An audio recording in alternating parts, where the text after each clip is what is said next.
Hi friends. एक और business update है। 2-3 कंपनियों का।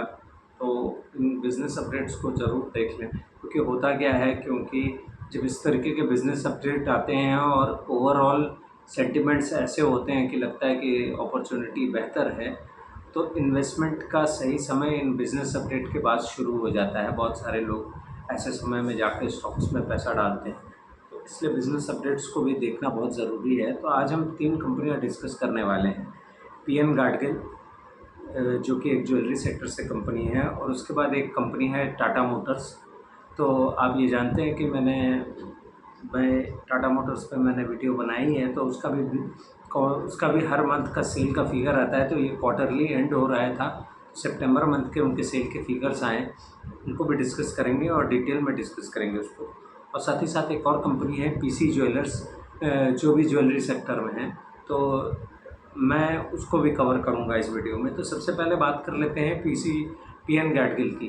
तो पीएन गाडगिल जो है मुझे बेहतर लग रही है, बिकॉज़ पीएन गाडगिल जैसा दिखा रही है वो अब वो करने जा रही है जो कल्याण ज्वेलर्स बहुत लंबे समय से करता आ रहा था। तो कल्याण ज्वेलर्स का क्योंकि बेस बड़ा होता जा रहा है, कल्याण ज्वेलर्स ने अपने बिज़नेस के मोड को भी चेंज करने की कोशिश कर रहे हैं। वो रीजनल ज्वेलरीज में जाने की कोशिश कर रहे हैं बेसिकली। तो वो भी एक बात है।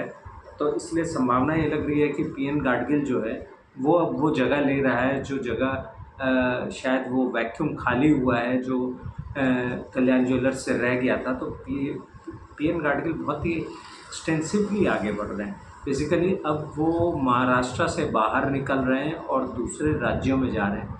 तो बाहर के अगर उनके स्टोर के फिगर को कहा जाए तो मेरा अंदाज़ा है शायद उनके 3 स्टोर हो गए बाहर। इसी महीने उन्होंने ऑलमोस्ट 2 स्टोर खोल डाले हैं बाहर, एक लखनऊ में, एक कानपुर में, और इससे पहले उन्होंने एक बाहर स्टोर खोला था जो कि इंदौर में था। तो ये बेसिकली महाराष्ट्र के प्लेयर थे।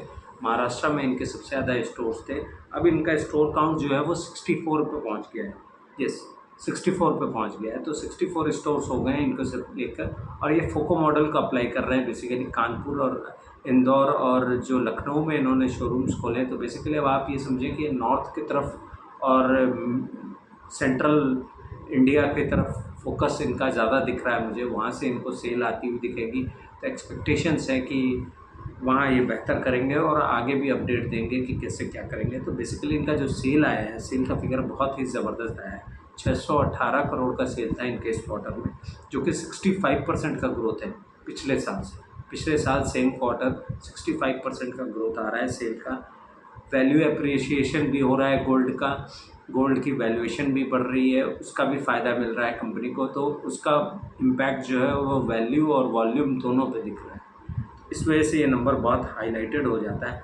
नवरात्रि में जो इनका सेल होता है, बेसिकली ये नवरात्रि में कोशिश ये करते हैं कि हर रोज़ ये एक स्टोर खोलते हैं। इनका ऐसा पहले से इनका सिस्टम था, जब महाराष्ट्र में भी ये काम करते थे। तो ये हर दिन एक स्टोर खोलने की कोशिश करते हैं नवरात्रों में। तो 9 स्टोर 9 डे, इस तरीके की एक इनका एक पहले से टेंडेंसी रही है महाराष्ट्र में भी। ये बहुत पुराने प्लेयर हैं महाराष्ट्र में ज्वेलरी के। तो मैंने इनको आप कह सकते हैं कि ये वो हैं जो महाराष्ट्र में अकेले टक्कर दे देते हैं टाइटन, कल्याण और सबको। मैंने PN Gadgil is that one. तो उस किस्म की कंपनी है बेसिकली जो टक्कर दे रही है सबको। तो नवरात्रि में जो करीब सेल आया है इनका, वो 428 करोड़ का है इस बार इनका नवरात्रि के पीरियड में। और दशहरा वाले दिन 190 करोड़ का सेल हुआ, सिर्फ एक दिन में 190 करोड़ का सेल है, जो कि ज़बरदस्त था। गोल्ड पे इनको ग्रोथ 64% की दिख रही थी, डायमंड में 47, सिल्वर में 133 टाइम्स। मैंने जितना पिछली बार सिल्वर बेचा था उसको ऑलमोस्ट डबल एंड कह सकते हैं 1.25% ज़्यादा, मैंने 125 गुना ज़्यादा है, 130 गुना ज़्यादा उन्होंने उससे बेचा है। तो ये वॉल्यूम का था। वॉल्यूम लेवल इन्होंने बताया कि पिछले साल से इनका वॉल्यूम लेवल 10% से बढ़ गया है। करीब करीब 456 किलो गोल्ड ज्वेलरी इन्होंने बेची है।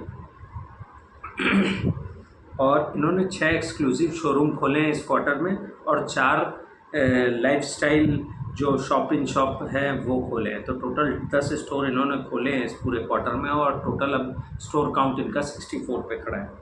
तो ये था बिज़नेस अपडेट। मुझे ऐसा लग रहा है कि ये आने वाले समय में ये और भी बेहतर करते जाएंगे। इनका ये जो 65 का ग्रोथ है, अब देखना ये होगा मैं जो इनके क्लोजेस्ट कंपटीटर को देख रहा हूँ वो है कल्याण। कल्याण का नंबर कैसा आता है, अगर आप ये अब इसको पीयर टू पीयर एनालिसिस में अगर आप डाल दें तो आपको ये समझ में आएगा कि कौन सबसे बढ़िया कर रहा है। तो जो पीएन गाडगिल है वो ग्रोथ के परसेंटेज के लिहाज से अभी सबसे आगे खड़ा है, दिख रहा है ऑलमोस्ट इट इज़ 65% का ग्रोथ इंजन दिख रहा है इस क्वार्टर में एटलीस्ट। तो देखते हैं ये आगे क्या बेहतर करने वाले हैं। उसी तरीके से पीसी ज्वेलर्स का भी मैं नंबर आपको अभी थोड़ी देर में बताऊंगा, वो भी हैं इसमें। लेकिन ख़ास बात ये होगी कि कल्याण का जब अपडेट आएगा तो वो देखने लायक होगा, मैं एक्सपेक्ट करता हूँ कि वो जल्दी आएगा, तो मैं उसको भी अपडेट करूँगा आपसे। अब अगली कंपनी पे चलते हैं जो कि है टाटा मोटर्स। वैसे टाटा मोटर्स का जो सेल का फिगर आया है वो है 94,681 यूनिट्स उन्होंने बेचे हैं इस क्वार्टर, जो कि पिछले क्वार्टर में 84,281 यूनिट्स थे। तो ओवरऑल जो पूरा मिक्सचर ऑफ कई अलग अलग चीज़ों की सेल आती है, तो ओवरऑल ग्रोथ का परसेंटेज अगर देखें तो 12% है, जो कि अच्छा है, मैं कहूँगा डबल डिजिट पे एटलीस्ट, जो कि बहुत हाल ख़राब था। इसमें इस सेक्टर में बेसिकली कोई ख़ास इनको ग्रोथ आ नहीं रहा था, लेकिन फिर भी बेहतर है पहले से। तो मैं ये कहूँगा कि पहले से तो बेहतर हुआ है, पहले सिंगल डिजिट भी चल रहा था, बेहतर हुआ है और बेहतर होना भी था। बेसिकली जीएसटी का जो रेट कट मिला है और सारे व्हीकल्स पे जो रेट कट पास ऑन हो गया है कस्टमर्स को, तो उसकी वजह से थोड़ा सा ग्रोथ दिखी है। अब इनके अगर नंबर्स को देखें तो एचसीवी ट्रक्स जो है वो 5% की ग्रोथ दिखा रहे हैं। आईएलएम जो सीवी ट्रक्स हैं वो 15%, पैसेंजर जो कैरियर्स है वो ट्रक्स जो है वो 5% और SCV cargo and pickup van जो है वो 11% की ग्रोथ दिखा रहा है। तो बेसिकली ये जो ग्रोथ है ये अलग अलग सेक्टर से है, लेकिन सबसे अच्छा इनका जो कर रहा था वो ये था, इनका जो कमर्शियल व्हीकल ये इंटरनेशनल बिजनेसेस में बेच रहे हैं, वहाँ इनको अच्छी ग्रोथ मिल रही है। हालांकि वो नंबर इनके टोटल सेल का अभी बहुत थोड़ा सा बहुत छोटा नंबर है, लेकिन फिर भी 75% का ग्रोथ है। तो मैं ये मान रहा हूँ कि आने वाले समय में अगर ये ग्रोथ वहाँ उस सेक्शन में कंटिन्यूड रही और जैसे जैसे ये नंबर बिल्डअप होता जाएगा, बड़ा होता जाएगा, तो इसका एक इम्पैक्ट देखने को मिलेगा, पॉजिटिव इम्पैक्ट होगा बेसिकली। तो पैसेंजर व्हीकल्स की अगर बात कर लें तो पीवी डोमेस्टिक का जो सेल है वो 8% की ग्रोथ दिखा रहा है, लेकिन जो इनका पर्सनल व्हीकल में जो इनका इंटरनेशनल बिजनेस है वो बड़ा ही छोटा नंबर था। मेरे ख्याल से बहुत ज़्यादा यूनिट्स नहीं बेचते ये बाहर, लेकिन फिर भी 411 टाइम की ग्रोथ दिखा रहा है। माने वो ऐसा नंबर है कुछ कि शायद 250 यूनिट पिछले साल ही बेचते थे, इस साल शायद वो नंबर बढ़कर 1200 पे आया है। तो अभी बहुत छोटा नंबर है, इसीलिए 411% की ग्रोथ दिख रही है, पर देखना होगा आगे क्या होता है। ईवी में जो ये इंटरनेशनल बिजनेस पे भी जो सेल कर रहे हैं वो 59% की ग्रोथ दिखा रहा है। वहाँ ईवी में भी इलेक्ट्रिकल व्हीकल्स में भी इनको सेल में अच्छा ग्रोथ दिख रहा है। बेसिकली इनका जो टाटा निक्सॉन का जो ब्रांड है जिसको ये ईवी में बेचते हैं, उस पर इनको अच्छा सेल देखने को मिला। एक महीने में 22,500 गाड़ियों का एक डिमांड आया है इनको। एक महीने में इन्होंने सेल की है 22,500 यूनिट्स निक्सॉन की। और हैरियर और सफारी बोल के दो इनके ब्रांड है जिसपे भी इनको अच्छा आउटलुक दिख रहा है, अच्छा डिमांड दिख रहा है, डिमांड आ रही है इन गाड़ियों की। और इनका ये एक्सपेक्टेशन है, मैनेजमेंट का ये कहना था इस पूरे बिज़नेस अपडेट में, कह लीजिए सेल के फिगर्स में, तो इनका ये कहना है कि हमारा एक्सपेक्टेशन है कि H2 माने जो H2 26 है वो ज़्यादा बेहतर होगा H1 से। तो मैंने ये जो 6 महीने गए हैं इससे भी बेहतर वो करेंगे अगले 6 महीने में, ये उनकी एक्सपेक्टेशन है। तो बाकी बात मैं ये कहूँगा कि अच्छे नंबर हैं, आपको ये देखना होगा, क्योंकि ये जो जीएसटी का रेट कट का जो फ़ायदा मिला है ये एक्चुअल में ये अभी आया नहीं है, ये एक्चुअल में दिखेगा नंबर्स में अगले आने वाले 6 महीने के क्वार्टर्स में। क्योंकि आप जानते ही हैं कि अब इंडिया में अब फेस्टिव सीजन्स, मैरिजेस, वेडिंग्स और ये सारे पूरा इसका सेल जो है अगले 1-2 क्वार्टर में देखने को मिलेगा, तो वहाँ पर इसका इम्पैक्ट देखने को मिलेगा। अब चलते हैं अगली कंपनी के बारे में जो कि है पीसी ज्वेलर्स। तो पीसी ज्वेलर्स का जो सेल का ग्रोथ आया है वो 63% है। 63% अगर उसको नंबर वाइज देखें तो आप ये मान सकते हैं कि पीएन गाडगिल सबसे आगे खड़ा है अभी 65% पे, और पीसी ज्वेलर्स जो है वो 63।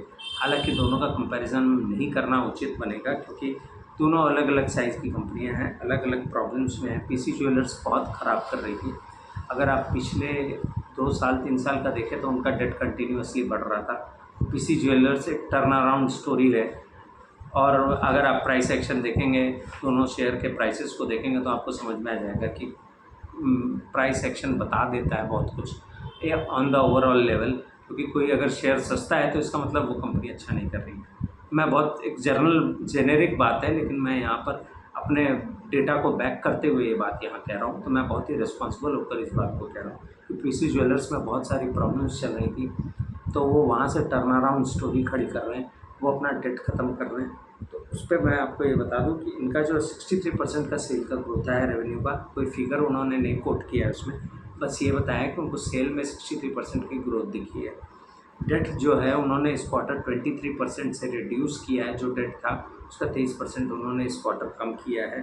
बेसिकली पिछले क्वार्टर में 9% इन्होंने कम किया था, और इनका ये कहना था कि हमने पिछले एक साल में 50% अपने डेट को कम कर दिया है। माने अगर मार्च टू मार्च का फिगर देखें तो वो करीब करीब 4150 करोड़ का इनके ऊपर डेट था पिछले साल मार्च में।